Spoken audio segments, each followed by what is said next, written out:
ಗಣಿನಾಡು ಬಳ್ಳಾರಿಯಲ್ಲಿಂದು Reddy brothers they ಭರಾಟೆ. Congress ಸರ್ಕಾರದ ವಿರುದ್ಧ ಬಿಜೆಪಿ ರಣಕಹಳೆ ಮೊಳಗಿಸಿದೆ. ಬಳ್ಳಾರಿ ಬ್ಯಾನರ್ ಗಲಾಟೆ ವಿಚಾರವಾಗಿ ಬೃಹತ್ ಪ್ರತಿಭಟನಾ ಸಮಾವೇಶ ನಡೆಸಿದ ನಾಯಕರು ಪ್ರಕರಣವನ್ನ ಸಿಬಿಐ ತನಿಖೆಗೆ ವಹಿಸುವಂತೆ ಆಗ್ರಹಿಸಿದ್ರು. ಈ ವೇಳೆ ಕೇಸರಿ ಕಲಿಗಳು ಅಬ್ಬರಿಸಿ ಬೊಬ್ಬಿರಿದಿದ್ದಾರೆ.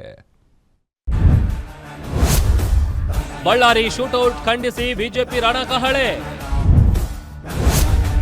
ಸರ್ಕಾರದ ವಿರುದ್ಧ ಅಬ್ಬರಿಸಿ ಬೊಬ್ಬಿರಿದ ಕೇಸರಿ ಪಡೆ. ರೆಡ್ಡಿ ರಾಮುಲು ವಿರುದ್ಧವೇ ಛಲವಾದಿ ಆಕ್ರೋಶ.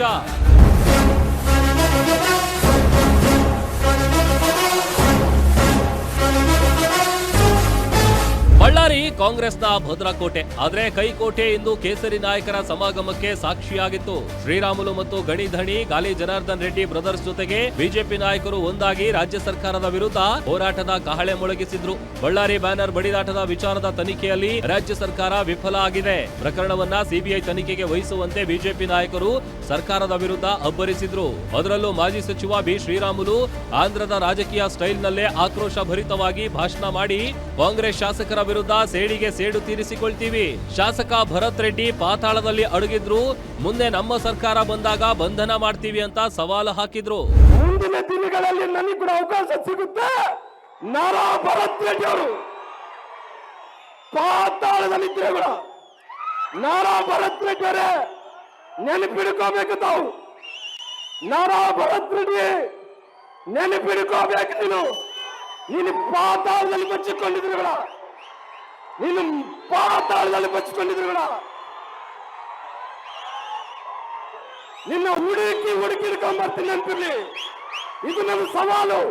ಶ್ರೀರಾಮುಲು ಭರತ್ ರೆಡ್ಡಿ ವಿರುದ್ಧ ಸವಾಲೆಸೆದು ಭಾಷಣ ಮಾಡಿದ್ರೆ ಗಾಲಿ ಜನಾರ್ದನ್ ರೆಡ್ಡಿ ತಮ್ಮ ಹತ್ಯೆಗೆ ಸಂಚು ರೂಪಿಸಿದ್ದ ಕಾಂಗ್ರೆಸ್ ಶಾಸಕರ ಬಂಧನ ಆಗಬೇಕು ಅಂತ ಆಗ್ರಹಿಸುವ ಮೂಲಕ ಡಿಸಿಎಂ ಡಿಕೆ ಶಿವಕುಮಾರ್ ವಿರುದ್ಧ ವಾಗ್ದಾಳಿ ನಡೆಸಿದ್ರು. ತಮಗೆ ಭದ್ರತೆ ಬೇಕು ಅಂತ ಸರ್ಕಾರಕ್ಕೆ ಮನವಿ ಮಾಡಿದ್ರೆ ಡಿಕೆ ಶಿವಕುಮಾರ್ ವಿದೇಶದಿಂದ ಭದ್ರತೆ ತರಿಸಿಕೊಳ್ಳಿ ಅಂತಾರೆ. ಹಾಗಾದ್ರೆ ಇವ್ರು ಯಾಕೆ ಡಿಸಿಎಂ ಆಗಿದ್ದಾರೆ ಅಂತ ಗುಡುಗಿದ್ರು. ಇವತ್ತು ಡಿಕೆ ಶಿವಕುಮಾರ್ ಹೇಳ್ತಾನೆ ಜನಾರ್ದನ್ ರೆಡ್ಡಿಗೆ ಭದ್ರತೆ ಬೇಕು ಅಂತಂದ್ರೆ ಅಮೆರಿಕ, ಚೈನಾ ಮತ್ತು ಜಪಾನ್ ನಿಂದ ಕರ್ಸ್ಕೋಬೇಕು ಅಂತಂದ್ರೆ ನಾನು ಈಗಾಗಲೇ ಹೇಳಿದ್ದೀನಿ, ನಮ್ಮ ಬಳ್ಳಾರಿ ಜನರ ಮೂಲಕ ಹೇಳ್ತಾ ಇದ್ದೀನಿ, ನೀನೇನು ಕಿಸಿಯೋದಕ್ಕೆ ಇವತ್ತು ಈ ರಾಜ್ಯದ ಉಪಮುಖ್ಯಮಂತ್ರಿ ಆಗಿಲ್ಲಿದ್ದೀಯ ಅಂತ ಹೇಳಿ.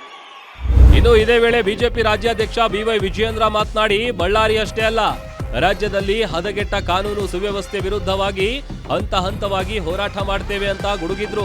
ಮೇಲ್ಮನೆ ವಿಪಕ್ಷ ನಾಯಕ ಛಲವಾದಿ ನಾರಾಯಣಸ್ವಾಮಿ ಜನಾರ್ದನ್ ರೆಡ್ಡಿ ಮತ್ತು ರಾಮುಲು ವಿರುದ್ಧವೇ ಬಹಿರಂಗ ವೇದಿಕೆಯಲ್ಲಿ ಆಕ್ರೋಶ ಹೊರಹಾಕಿದ್ರು. ರೆಡ್ಡಿ ರಾಮುಲು ಬ್ರದರ್ಸ್ಗಳ ಬಹಿರಂಗ ಕಿತ್ತಾಟದಿಂದ ಬಿಜೆಪಿಗಿಂದು ಈ ಸ್ಥಿತಿ ಬಂದಿದೆ. ನಿಮ್ಮೊಳಗಿನ ಅಸಮಾಧಾನದಿಂದಲೇ ಕಾಂಗ್ರೆಸ್ ಪಕ್ಷ ಅಧಿಕಾರಕ್ಕೆ ಬಂದಿದೆ. ಇದು ನಿಮಗೆ ಎಚ್ಚರಿಕೆಯ ಗಂಟೆ. ಮುಂದೆ ನಾವೆಲ್ಲ ಒಂದಾಗಿರಬೇಕೆಂದು ಎಚ್ಚರಿಕೆಯ ಸಂದೇಶ ನೀಡಿದ್ರು.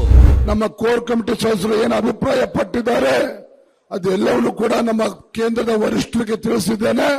ಮುಂದೆ ಬರ್ತಕ್ಕಂಥ ದಿನಗಳಲ್ಲಿ ಯಾವತ್ತು ಯಾವ ರೀತಿ ಹೋರಾಟ ಮಾಡಬೇಕು, ಎಲ್ಲಿಂದ ಪಾದಯಾತ್ರೆ ಮಾಡಬೇಕು, ಕೇಂದ್ರದ ನಮ್ಮ ನಾಯಕರ ಸೂಚನೆ ಮೇರೆಗೆ ಮುಂದೆ ಹೋರಾಟವನ್ನ ಪ್ಲಾನ್ ಮಾಡ್ತೇವೆ. ಒಟ್ಟಾರೆ ರಾಜ್ಯದಲ್ಲಿ ಕಾನೂನು ಸುವ್ಯವಸ್ಥೆ ಹದಗೆಟ್ಟಿರುವುದಾಗಿ ಆರೋಪ ಮಾಡ್ತಿರೋ ಬಿಜೆಪಿ ನಾಯಕರು ಸರ್ಕಾರದ ವಿರುದ್ಧ ಗಣಿನಾಡಲೆಂದು ಒಗ್ಗಟ್ಟಾಗಿ ರಣಕಹಳೆ ಮೊಳಗಿಸಿದ್ದು ಮುಂದಿನ ದಿನಗಳಲ್ಲಿ ರಾಜ್ಯಾದ್ಯಂತ ಹೋರಾಟಕ್ಕೆ ಸಜ್ಜಾಗಿದ್ದಾರೆ. ಬಿಜೆಪಿಗೆ ಕಾಂಗ್ರೆಸ್ ಯಾವ ರೀತಿ ಕೌಂಟರ್ ಕೊಡುತ್ತೆ ಅನ್ನೋದನ್ನ ಕಾದು ನೋಡಬೇಕಿದೆ. ವೀರೇಶ್ ದಾನಿ, political bureau, guarantee news, Ballari.